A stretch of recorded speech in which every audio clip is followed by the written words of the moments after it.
et vieux, grands et petits, on est tous amis, c'est la fête. Eh oui, c'était la fête hier. Les Français, en tout cas, étaient au rendez-vous lors de la réouverture des terrasses. Nous-mêmes, Sud Radio, eh bien, on était en direct d'une terrasse. Hier, on était au Café Les Philosophes, voilà, dans le Marais, l'établissement de notre ami Xavier de Namur. Arthur Delaborde à midi était à Bordeaux. Patrick Roger avec vous, Françoise Degois.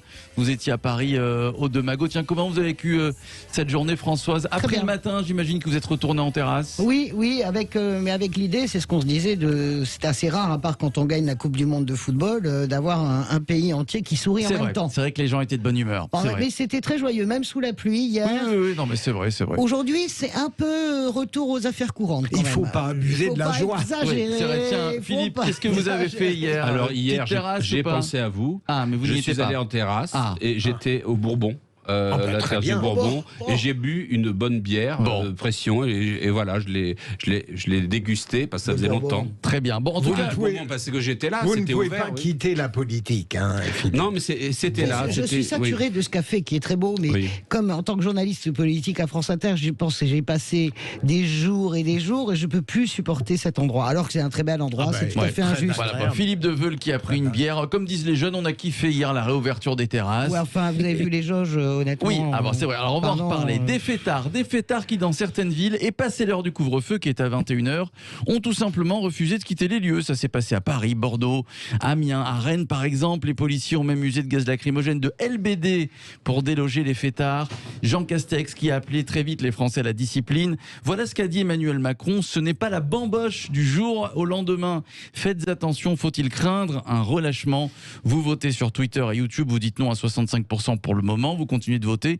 Et vous nous appelez 0826 300 300.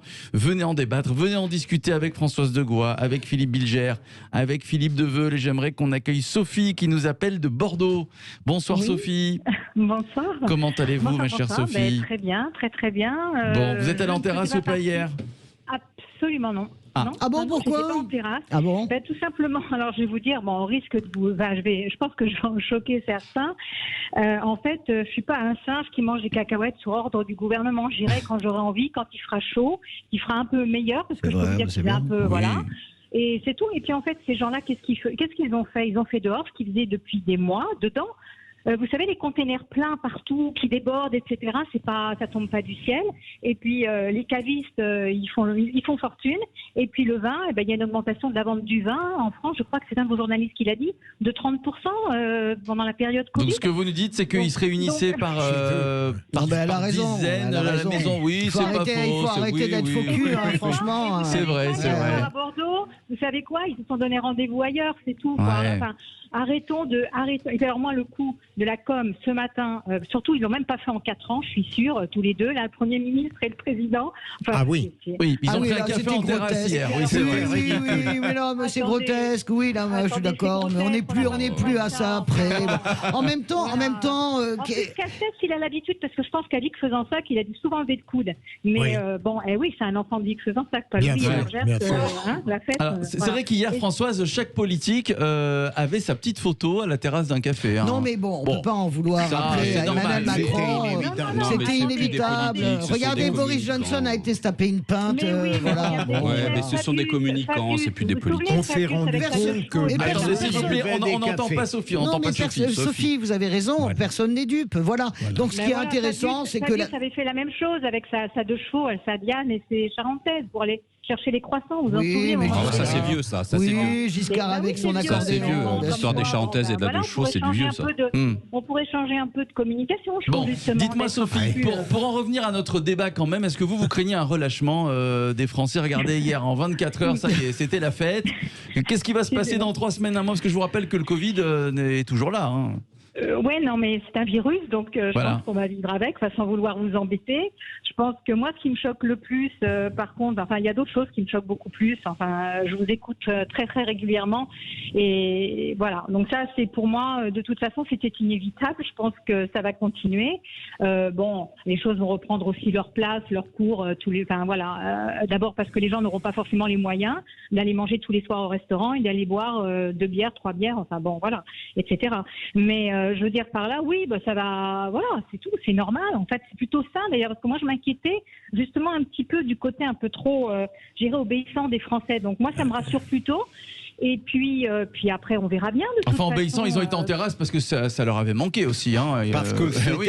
Et c'est pas parce que le gouvernement l'a demandé. Une injonction positive, cette Oui, oui, oui. Est-ce que ça vous a choqué, tiens, Françoise, que les policiers à Rennes, à Paris, à Bordeaux délogent à 21h40, 22h des fêtards qui voulaient pas trop quitter les terrasses, les trottoirs? Ils ont quand même laissé un délai respectable et raisonnable. Ils n'ont pas délogé à 21h05. Non, c'est sûr, c'est sûr. C'est vrai, c'est vrai. Honnêtement, les policiers, je veux bien les taper sur autre chose parce qu'ils le méritent quand il y a des violences et des bavures. Enfin là, je sens quand même que les policiers ont quand même été cool pendant toute cette période. Ça n'a pas été, comment dirais-je, des brutes épaisses. Je pense que s'ils ont délogé, c'est qu'il y avait aussi de la part des gens qui voulaient rester une forme de mauvaise volonté, quand même. Ouais, moi, je peux comprendre évidemment que des jeunes ou des moins jeunes, malgré la réglementation, aient continué à vouloir demeurer dehors. Ce que je n'admets pas, notamment à Rennes, alors que j'adore la Bretagne, je suis fou des Bretons, c'est qu'il y ait en permanence là-bas, après, des violences contre les forces de l'ordre. C'est hallucinant. Est-ce qu'on ne peut pas un jour, en quelque sorte, violer la règle, mais le faire presque de manière pacifique? Est-ce qu'il est nécessaire de commettre ces violences? Moi, ça me dépasse. Incendie. Bon, on va reparler à 18h30 dans notre grand débat. On reviendra sur la manifestation. Je condamne évidemment ces violences des jeunes sur les forces de l'ordre, mais ce que je n'aime pas, et j'ai vu des photos circuler, c'est des policiers qui viennent avec des fusils d'assaut dire aux gens c'est l'heure, repartez.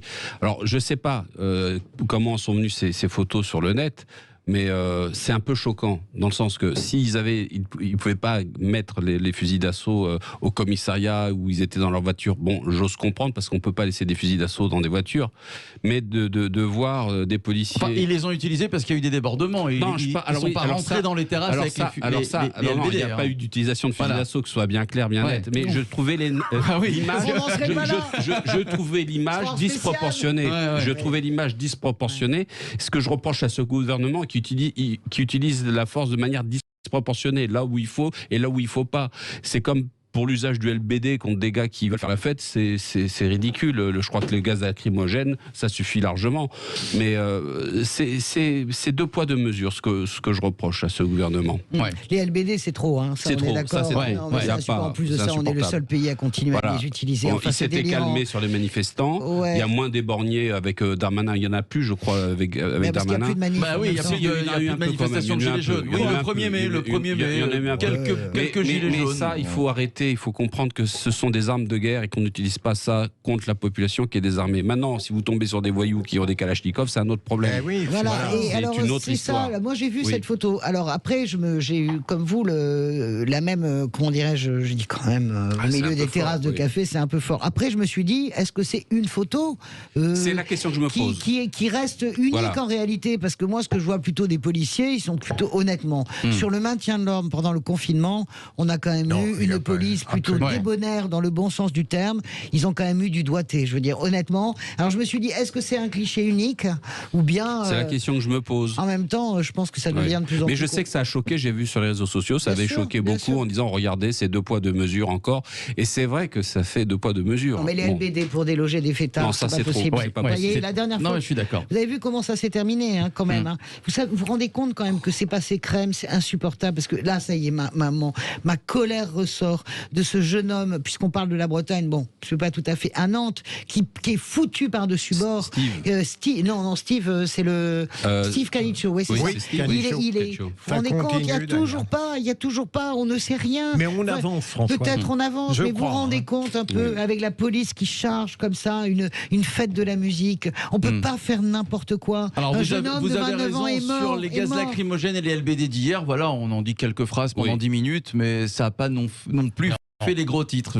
Non mais c'est vrai, Françoise, vous avez raison. On s'y habitue. On tape des fêtards à la LBD. On est le seul pays à utiliser cette arme destructrice. Je suis d'accord avec Françoise. Avant de rentrer dans le débat, peut-être tout à l'heure, ce ne sera pas la même chose. Faut-il craindre un relâchement?